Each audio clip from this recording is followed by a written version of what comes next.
फैज़ हमीद से मुताल्लिक तारीखी फैसला पैगाम है कि ऐसी गलतियां ना की जाएं। Chairman People's Party Bilawal Bhutto की गुफ्तगू, बानी पीटीआई की कैद मकाफात अमल करार दे दी।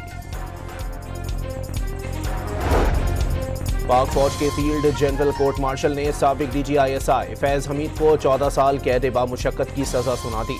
साबिक DGISI पर सियासी सरगर्मियों में मुलव्विस होने, ऑफिशियल सीक्रेट एक्ट की खिलाफ वर्जी, इख्तियारात के नाजायज इस्तेमाल और शहरियों को नुकसान पहुंचाने के इल्जाम साबित।